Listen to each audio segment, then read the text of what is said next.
Comé, la métropole et ville carrefour du département du Mono, accueille le préfet Bienvenu Milorin. Nous sommes au mardi 10 décembre 2024, jour numéro 2 de la seconde tournée statutaire de l'autorité départementale qui a choisi de fouler le sol des Ouachi. La mairie de Comé a donc abrité ce jour d'importantes discussions, notamment axées sur les stratégies de mobilisation des ressources financières au profit de la commune. Nous voici réunis ce matin pour échanger sur les points de développement de la commune de Comé, principalement la mobilisation des ressources. Nous allons participer activement pour qu'il y ait réellement un échange entre nous.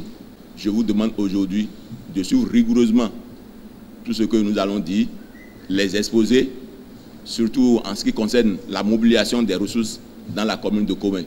Que ce soit un rendez-vous de vérité, de courtoisie, mais également qui nous permettra de mieux apprécier les efforts, les avancées, mais également critiquer ce qui devrait l'être pour nous permettre, à travers les recommandations, de maintenir le cadre de développement de notre commune et donc du département du Mono. L'un des moments les plus remarquables de la rencontre était celui de la lecture des finances de la commune de Comé jusqu'à la date du 30 novembre 2024. Dans l'ensemble, on note une baisse des recettes par rapport à 2023, une situation que le préfet Bienvenu Milorin a prise à cœur. Des efforts certains de mobilisation ont été faits dans nos collectivités territoriales décentralisées.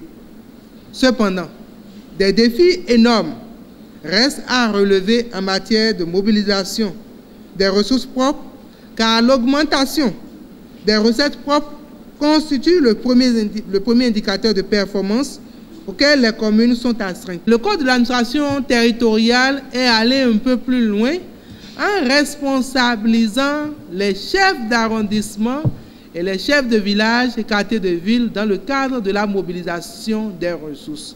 La prévision en 2023 était de 82 millions. Au 30 novembre 2023, nous avons réalisé 31 333 900 francs avec un pourcentage de 38,21% de réalisation. En 2024, la prévision de ce compte a été portée à 60 millions et au 30 novembre 2024, ce compte affiche 22 353 500 francs, ce qui traduit une réalisation de 37,25% et donne un écart négatif de 8 980 400 francs. C'est une baisse par rapport à 2023 et peut se justifier par le fait que beaucoup de prestations de l'état civil sont partagées aussi bien par l'ANIP que par le tribunal de Comé.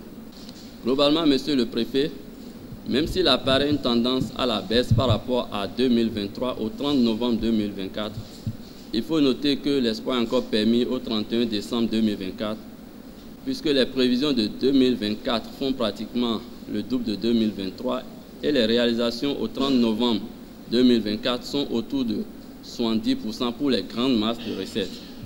C'est essentiellement la question de mobilisation des ressources propres qui a préoccupé l'assistance, ce qui reste quand même un indicateur que nous suivons de très près au niveau de la tutelle.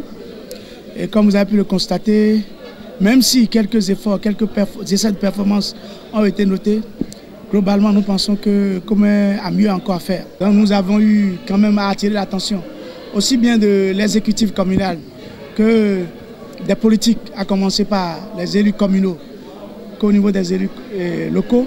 Nous avons pu mobiliser les acteurs autour de cet enjeu important.